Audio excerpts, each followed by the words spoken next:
أعوذ بالله من الشيطان الرجيم بسم الله الرحمن الرحيم السلام عليكم ورحمة الله تعالى وبركاته الحمد لله رب العالمين والصلاة والسلام على رسوله الأمين وآله الأكرمين وصحبه أجمعين ولا حول ولا قوة إلا بالله العلي العظيم أما بعد. Yang dimuliakan Tuan Imam, seterusnya ahli jawatan kuasa masjid, muslimin dan muslimat yang dirahmati Allah. Alhamdulillah tuan-tuan, kita dapat bersama lagi pada malam ini menerusi sambungan tajuk kita pada minggu lepas mengenai peranan negara dan juga kerajaan untuk menyediakan kerja kepada rakyat di bawah pemerintahan mereka ni.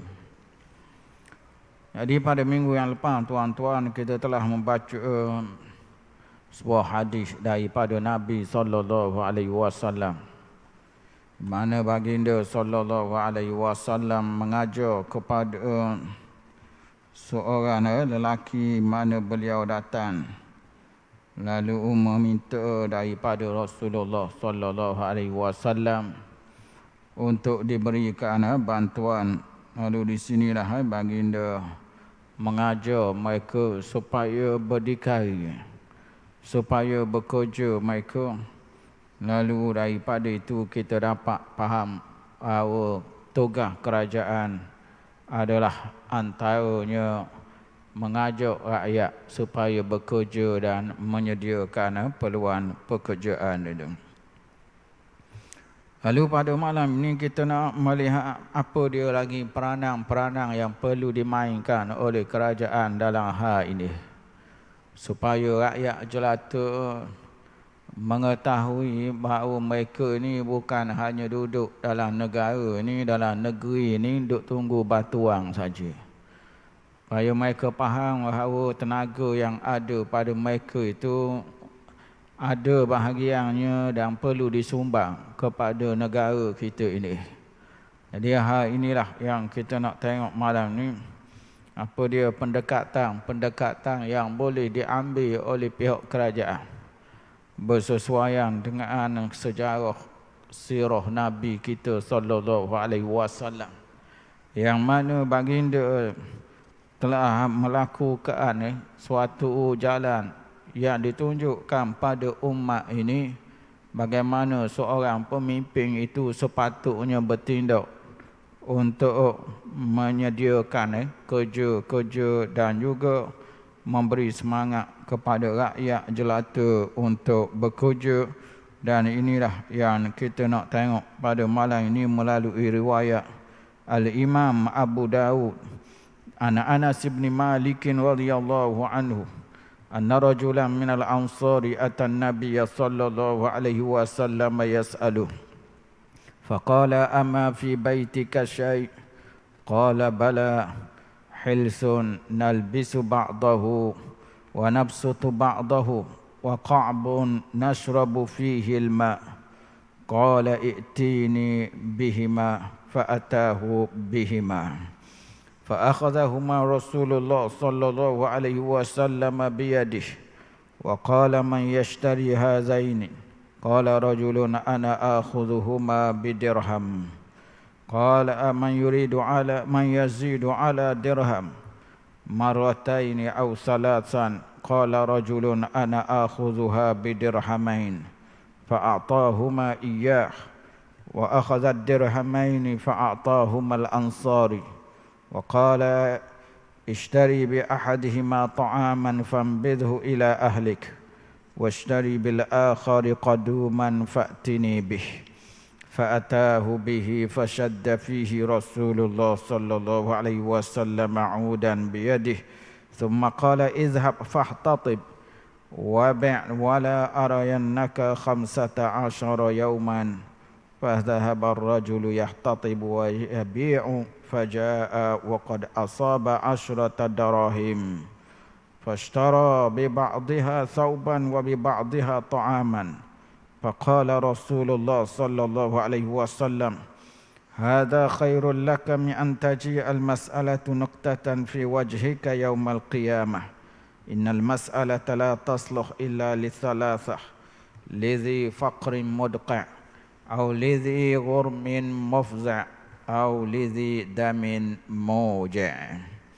Jadi hadis yang panjang pada malam ini tuan-tuan mengajar pada kita bagaimana tindakan pemerintah terhadap rakyat yang tidak ada kerja, yang menganggur. Bagaimana tindakan yang diambil oleh pihak kerajaan di dalam masalah ini yang boleh kita belajar pada malam ni. Bagaimana peranan dan tugas kerajaan ini ialah menyediakan suatu suasana yang kondusif, yang sesuai, yang selesa lah untuk rakyat jelata, untuk menabur tenaga mereka dalam bidang pekerjaan ini. Jadi riwayat Imam Abu Dawud ini tuan-tuan daripada sahabat Nabi Anas bin Malik radhiyallahu anhu mengatakan bahawa ada seorang Ansar telah datang dia kepada Nabi sallallahu alaihi wasallam duk minta bantuan. Hari minta bantuan ni memang dah kerjaan lama dah minta bantuan dah. Dan hari ini pun boleh kita tengok pemandangan ni di macam-macam sektor lah. Tak kira lah bahagian zakat, cara zakatnya bahagian kebajikan masyarakatnya, bahagian kebajikan masyarakat. Mana kait dengan tok wakil, minta dengan tok wakil. Mana tak ada orang nak hunggah, anak beranak tak ada, duk tunggu di luar bank, duk tunggu di luar supermarket, duduk kadang-kadang di tempat-tempat orang beri pun ramah. Lalu duk minta akak tangan, kadang-kadang duk apa kain dia tu, duk tunggu kepada pemberian orang. Tidak terlepas juga di rumah-rumah ibadat pun tu sama boleh dilihat pemandangan minta bantuan dia. Jadi ini tuan-tuan adalah lain daripada hak duk isi borang ngata awal kali hak tu dah kira orang tahu belaka dah hak tu. Duk isi borang tu, duk isi borang ni lambat dengar orang nak bagi isi borang. Setengah-setengah duk beratur bila ada pemberian bantuan dak kira lah. Yang berkala bermusim lah, biasa nak raya bantuan raya. Kemudian pula ada juga bantuan makna akhir tahun pun ada juga. Dan setengah-setengahnya diberi bantuan untuk sesuatu pemberian secara berkala mengikut kepada perancangan pihak kerajaan lain. Jadi minta bantuan ini ada di zaman Nabi SAW. Bila ada orang Ansar ini mari temu dengan Nabi, minta bantuan dengan Nabi. Lalu Nabi SAW dia tengok orang juga. Mana mari minta bantuan tu jenis bahasa gagah dak orang ada ke memang dak rok sungguh. Jenis bahasa dak lewat kerja benda ke warna. Jadi sini kita dapat faham Nabi melihat dia ni orang boleh kerja. Orang tubuh boleh kerja. Sebab itu Nabi bila orang minta bantuan nyalih tajuk kepada cerita lain. Ini yang mana biasa Nabi kalau orang minta benda tu ya wilalu. Tapi tak nyalih cerita kepada tajuk lain. Orang mari minta bantuan. Ya pergi alih, pergi wak tanya pula rumahmu ada benda apa? Benda apa ada di rumahmu? Ni dia tanya sini ni orang tu faham dah lah tu. Nabi nak tanya reta benda ada di rumah dia tak dia. Jadi apabila kita dapat melihat bagaimana reaksi seorang pemimpin zaman dulu. Itu baginda Nabi SAW. Rakyat dia orang Ansar. mari temu dengan dia minta bantuan. Lalu di sini Nabi alih kepada tajuk lain, menunjukkan Nabi kita ni dia memahami bahawa penyelesaian dengan bantuan tak selesai. Dengan cara Allah dok wi sokmo gini koho mua, koho manja, koho dok jadi benda. Jadi koho malah menyebabkan akhirnya merugikan negara sendiri, merugikan negeri. Kalau ada yang jenis basaan duk tunggu batuang turun semua. Dia hal beginilah yang kita kata rakyat perlu dibantu. Rakyat ini perlu ditolong. Tapi cara tolong tu inilah yang memerlukan kebijaksanaan oleh pihak pemerintah ini. Jadi Nabi kita orang mari minta bantuan nyalih ke tajuk lain. Kita kalau lah mari minta bantuan kau mana nak kena wi dak wi dak leh dak wi dak sokong lalu kita dak sokong kita boleh faedah lalu 4 tahun ni boleh tengok lalu ini nak kata hawa tempat kita jadi mua pula tukang minta bantuan tu jadi mua dia pula banding dengan pemerintah takut ke dia pula. Itu nak kata kerana sistem ngundi-ngundi, sistem pilih-pilih ni menyebabkan pemerintah jadi takut kepada orang minta tadi, menyebabkan kok mana-mana kena wi juga dulu. Mau dia 2-3 hari lagi mari pula. Jadi nyugut semua kepada pemerintah tadi, pada tok wakil lah, kata-kata secara spesifiknya pada pihak pemerintah ni tok wakil kat mana dah dia nak pergi situ dah tempat dia embah segala masalah dia. Jadi Nabi SAW pemerintah zaman tu bila mari rakyat dia ni minta dengan dia tengok orang juga. Bukan jenis basaan telantar tak boleh nak gerak. Bukan jenis basaan yang mana sakit tak boleh nak buat kerja berat. Setengah-setengah tak boleh buat kerja berat, nyakit lelah. Tak boleh buat kerja berat hak gitu nyakit mana air kecing pun kecing dalam beg. Maknanya ada masalah lah tu pada diri dia tu. Ada hak lupuh pula. Ada hak stroke. Yang kita kata munasabah lah hak gini minta bantuan sokmo pun. Ni masalah orang gagah sangat. Orang body kata. Orang dalam keadaan sehat tubuh badan. Nampak tegak dia. Jadi dalam keadaan gini Nabi alih untuk menjadi suatu panduan kepada umat. Bagaimana cara layan orang gini bukan wi batuah. Itu nak diajar oleh Nabi. Nabi tanya dah rumahmu ada benda? Lalu dia jawab, rumah kita Nabi ada pertama sekali kita ada lapik, kain lapik.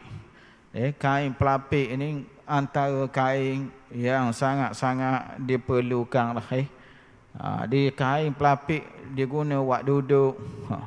Dan keadaan tetamu mari apa, kadang kita nak menunggaan untuk ke keldar ke apa lapik juga. Jadi tujuan kain pelapik ini penting untuk kita terutamanya untuk buat duduk lah. Ada duduk keadaan kotor gitu tak sesuai. Jadi dalam keadaan begini dia kata kita ada kain Nabi. Kita pakai, kita apa dia, mana kita guna kain tadi buat pakai lah. Dan kadang kita buat apa dia, dan kita ada gak bekas air, kita buat minum air daripadanya. Itulah barang yang ada di rumah kita, barang yang dikira sebagai kalau nak jual laku lah. Barang lain bukan tak ada. Tapi jual kok jadi alat palang sangat. Bukan tak ada barang lain. Tapi hak tu lah yang kita duk tengok di rumahnya boleh buat jual. Boleh buat jual lah. Itu yang mana disoal oleh Nabi, ada benda dak rumahmu. Mana ada benda hak boleh dijual lah hak kita nak ni, bukan maksud barang kalau nak bilang banyak rumah. Macam-macam ada rumah tu, lepa ada. Bukan tak ada. Lepa kayu sugi umpamanya, baju hak pakai dah umpamanya, piyah apa ada, bukan tak ada. Tapi hak tu buat jualan tak ada orang nak beli mana, dak minat mana. Barang hak orang ada belaka dah. Jadi dia menyebut barang hak dikira sebagai ada rega lah kepada Nabi kita sallallahu alaihi wasallam ni. Kemudian dia kata kita ada bekas air kita buat minum dengannya. Tu boleh jual tu kalau bekas air tu ramai orang nak bekas gitu Lalu Nabi sallallahu alaihi wasallam kata wa'ari wa'ari barang tu, wa'ari lah bekas dengan pelapik kain tu, wa'ari lah sini dia kata. Lalu dia pun pergi ambil wa'ari kepada Nabi kita.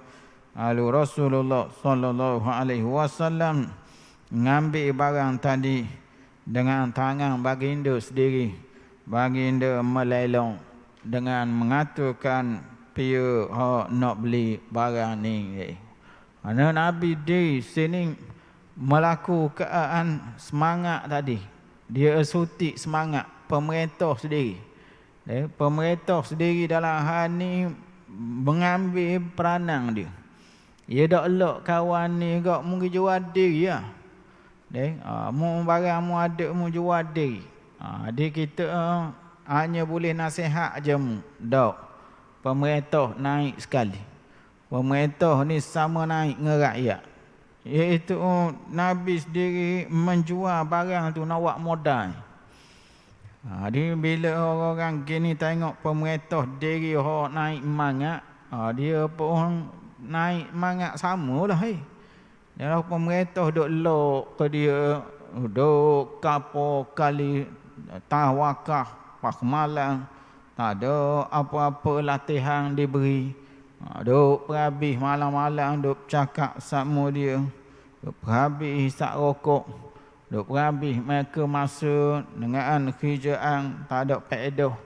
Dengan keadaan kita kata duk lepok pekat kampung, duk kira kampung mana ada belaka. Masing-masing setiap kampung menyumbang golongan anak-anak muda ni. Tak ada kerja buat. Kita kata duduklah saja-saja malam-malam. Susah mak ayah duk mikir nak jadi guana masa depan. Belum mereka tutup mata ni guana lah anak-anak dia ni. Yang mana lama ni beranak bukan mudah. Nak oleh ke besar jadi tinggi itu bukan senang. Banyak mana dah piti habis. Banyak mana dah sekolah hok masuk. Banyak mana dah dia kata keringat susah payah mak ayah nak oleh besar anak tinggi tu dah jadi siapa. Tak ada kerjaan benda. Malam perhabis masa tepi jalan duk di wakah. Siang duk tidur sepagi tengah hari baru bangun. Dia jadi sebagai barang reject.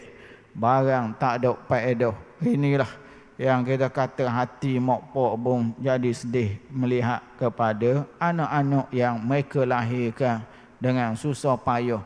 Akhir kali jadi siapa. Tak ada faedah. Tak ada guna. Yang mana tenaga gagak. Bukan tak ada tenaga. Mak pak cakap sepatah. Mula nak lawang lalu. Nasihat dak 10 minit. Mula nak katok mak ayah. Tak boleh tegur langsung. Tegur sikit kok tanya lalu mana wasa hidup lama dah. Jadi ngemak pak pun jadi dak hormat. Tidak ada adab apa. Ini menyebabkan susah hati mak ayah tengok gini. Jadi kerajaan nak kena tolong, nak kena masuk campur menyelesaikan masalah ini seperti mana yang kita lihat Nabi kita sallallahu alaihi wasallam baginda masuk campur hani. Dia dak elok orang tadi. Dia tolong jual dengan tangan dia diri. Padahal ya Nabi jual lelong buat mendapa lagi. Dia ketua keluarga, dia ketua negara. Dia ikutnya dia tak ada susah dah dia rakyat mampu kerah. Tak ada apa pun rugi mendapa ke dia. Tapi dak dia nak tunjuk sini bahawa pemerintah walaupun dia gaji tinggi dah, dia makan sedap dah, walaupun budak tadi kalau dak kerja pun tak ada jadi kudi kata ke dia, maknanya dia dah ambil cara pun tak ada masalah dah. Dia kabur sini bagai seorang pemerintah, bagai kerajaan. Tak boleh nak elok rakyat jenis gini, jenis buntu tak nampak jalan, gelak gambar nak buat benda apa tak tahu. Sikit-sikit mari metok. Sikit-sikit mari metok. Mungkin tak nampak jalan. Tak nampak jalan orang gini, dia tak nampak jalan. Bagi dia apabila nak sesebenda metok. Nak sesebenda metok. Ni lah yang kita temu di banyak tempat gitulah. Anak-anak muda tak ada kerja, metok pitih dengan mak ayah. Atas nama kasih sayang, dak lalu tengok anak-anak susah gitu, wih juga. Wih, gadah habis, gelang rata apa. Ni nak wih kan tak ada kerja basuh ni, orang panggil ni. Orang anak lain ada motor, beli motor juga. Wih lah juga, kerja tak ada benda. Dah beli motor minyak nak kena wih pula hari-hari. Ada kurang 5 riyal sehari. Orang lain pun dah nampak anda pandai dah mereka ni masing-masing ada alat-alat, tak kira lah telefon ke apa. Anak kita pun nak kena wih juga telefon. Jadi kok mana-mana kerja ke mak pak. Jadi atas asas inilah jadi mak pak jadi sedih sama hak ni lah tuan-tuan.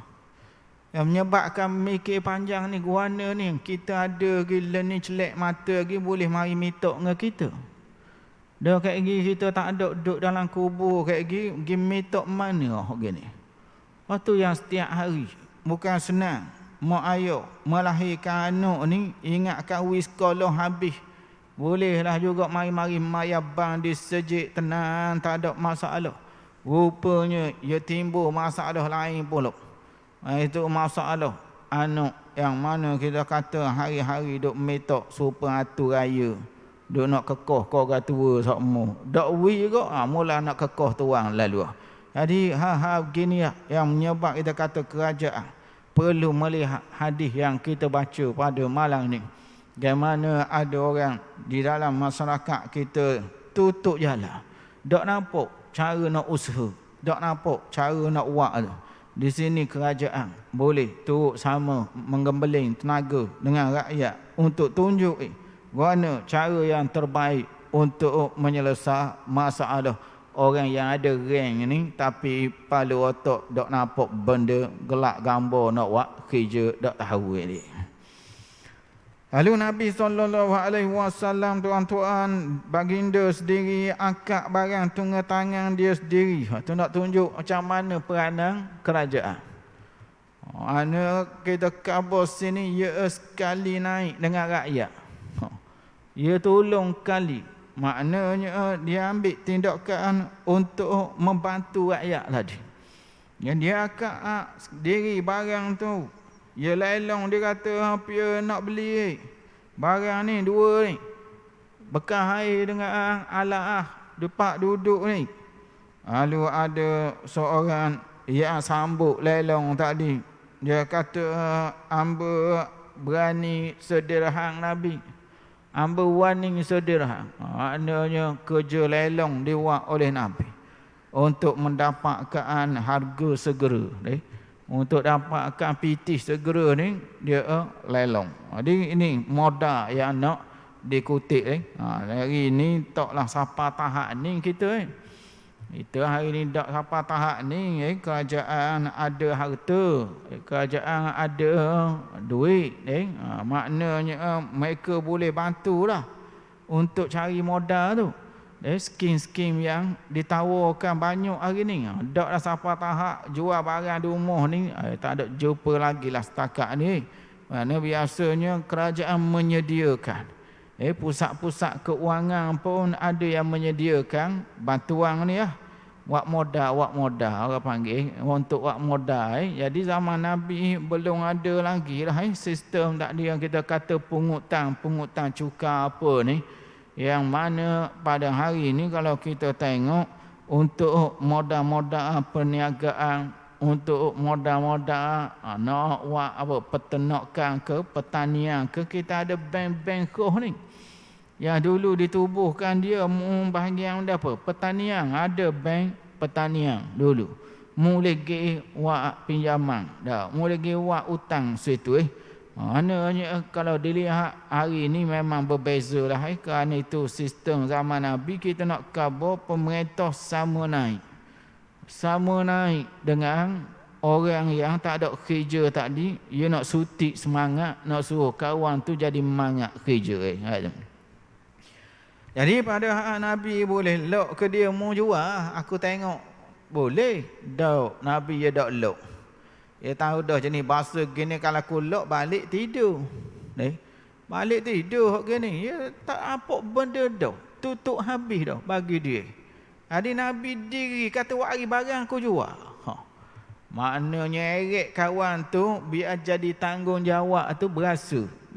Bukan main lok mau ada barang ke jual. Pas boleh modal mari cari aku. Dak ada mainan gitu.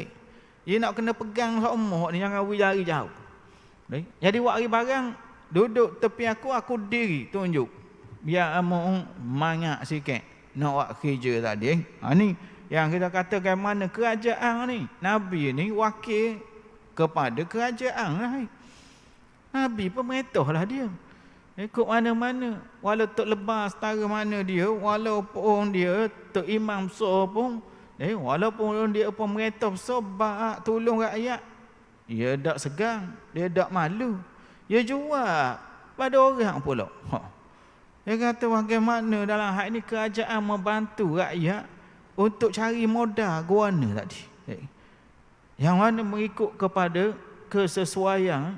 Setiap zaman ada cara masing-masing dengan pelbagai bantuan suntikan untuk rakyat, terutama lepas PKP ini. Tahu saja ketika masing-masing dalam keadaan lemah dengan perniagaan baru nak start modal hak dulu pada makan je hak dulu Mai 2 tahun tidak menentu ni, simpanan hak ada tu dah habis banyak dah. Jadi kali ini perlu lagi untuk disuntik modal baru pula. Inilah yang kita katakan mana biar sama naik, rakyat pun sedap kerja.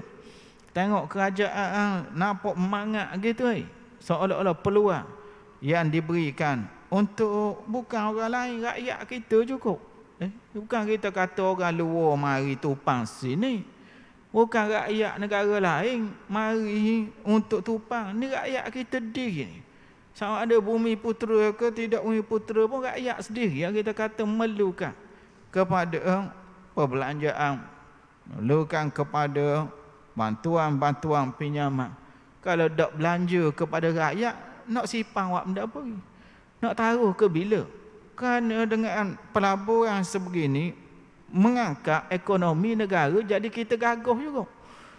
Dia jadi kita sama-sama kita jadi kuat.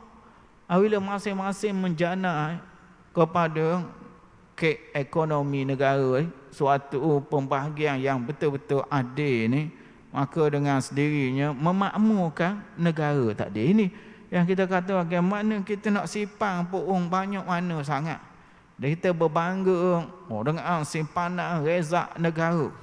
Dengan ratus bilion kita kata. Rakyat ada orang mepeh peedah pun benda. Mu kaya pun, tapi rakyat ada orang tak jadi peedah. Kerana kita kekuatan kita ni dia berasal dari akar umbi. Keadaan kita kata ayah kaya, tapi anak mepeh. Anak tak ada pitih kerja, tak ada, tak makmur juga keluarga tadi, tidak jadi hebat juga. Kerana itu perlu dalam hal ni kita berfikir berganding bahu bersama, yang mana yang perlu untuk dibantu kena bantu.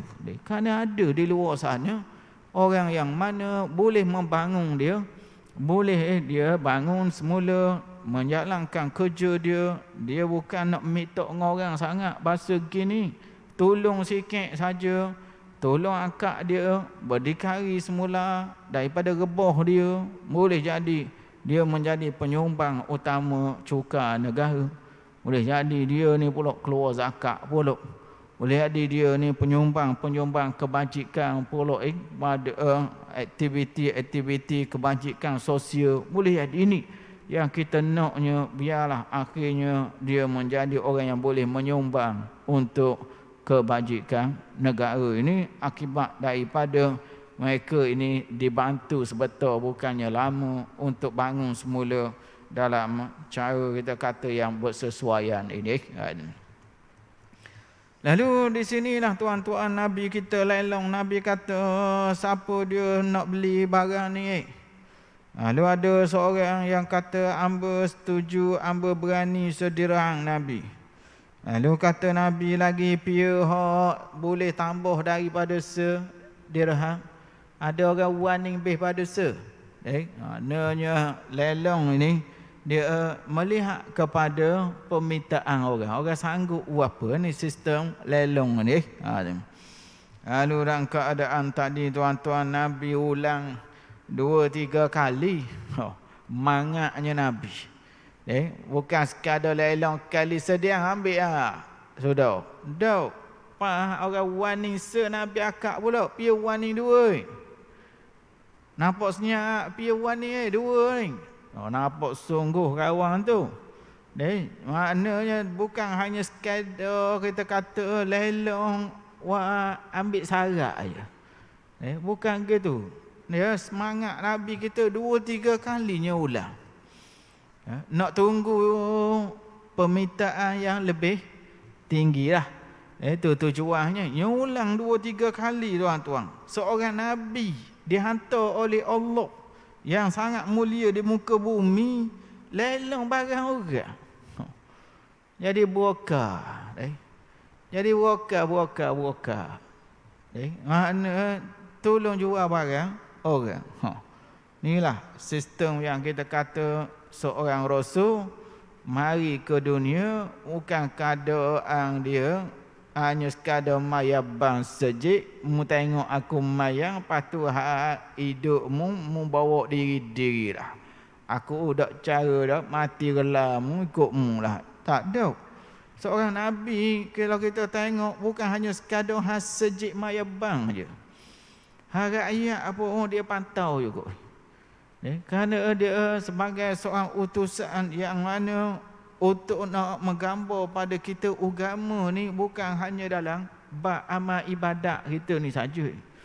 Kehidupan pun tu sama menjadi fokus dalam kehidupan ni. Sebab itu Nabi ni Nabi dok lok dengan senang lenang gitu dok.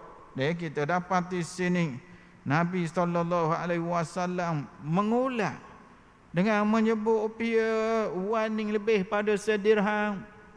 Nampak senyap. Tak jawapan, tak ada respon. Nabi ulang lagi pia warning lebih pada sedirham. 3 kali kata Anas bin Malik, 3 kali Nabi laum. 3 kali Nabi laum untuk mendapat harga yang terbaik, untuk menyediakan modal. Maknanya nak khabar sini yang mana perlu dicari yang terbaik untuk rakyat. Biarlah apa-apa tindakan yang diambil, biarlah yang terbaik untuk rakyat. Itu kaedah yang cuba disebut oleh Nabi sini. Jangan kita buat suatu tindakan merugikan rakyat, jangan. Dia sebagai pemerintah yang nak khabar sini bahawa kita nak keuntungan pada rakyat.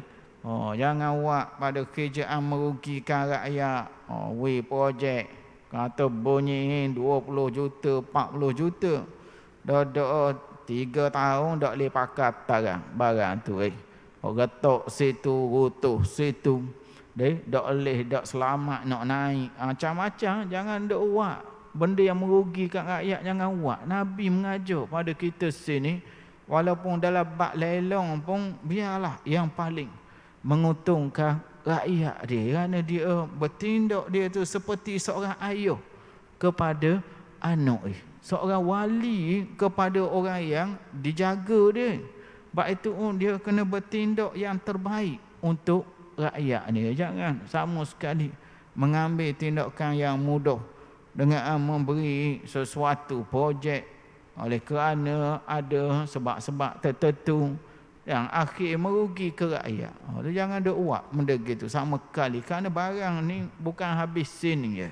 Kerjaan kita sebagai pemerintah ni bukan hanya habis sini kok, kalau 4 tahun lagi kok pakai sudah habis dah, Tuhan ada cara dah, kita selamat dah, tak ada apa dah, boleh dah kita rembak banyak mana, kita boleh hidup senang sudah dah. Ya dah habis situ. Itu kita bahasaan kita ni jadi pemimpin dalam Islam ni kena berhati-hati. Kita ni banyak lapis lagi di sisi Allah Ta'ala. Kerana kita beriman dengan akidah, percaya kita dengan hari kiamat adanya hisab. Yaumul hisab. Kita ada yang mana ianya menjadikan kita umat dan juga agama yang sangat-sangat berhaluh kita berhati-hati dalam segala tindak tanduk kita ini. Jadi dalam hal ini tuan-tuan, lalu ada orang kata aku berani 2 dirham. Dia orang tu berani 2 dirham, Nabi pun beri ke orang tu kerana itu yang terbaik untuk rakyat dia. Lalu Nabi ambil 2 dirham, Nabi bagi kepada orang Ansar tadi. Lalu kata Nabi SAW, ini orang panggil tunjuk ajar. Dia ada pitih tapi dia tak tahu nak buat benda. Gelak gambar ni orang panggil tunjuk ajar kerajaan. Ni pusat-pusat latihan dia nak kena tunjuk ajar. Itu modal ada dah disediakan. Tapi nak bubuh mana? Barang tu nak bubuh mana? Jadi sini kerajaan tolong kabur. Kata beli dengan sedirham, beli makanan ke keluarga. Dia biar mu relax dulu, tak ada masalah, nak kerja pun sedap. Kerana anak-anak makanan siap dah. Ni dia panggil, dia menyiapkan rohani dulu, iaitu semangat nak kerja. Itu tak payah memikir banyak. Dan sedirham lagi beli mata kapur. Baru mikir hak alat kerja pula. Kemudian dia pun bawa mata kapur kepada Nabi. Nabi sendiri ikat boboh kayu di mata kapur tadi.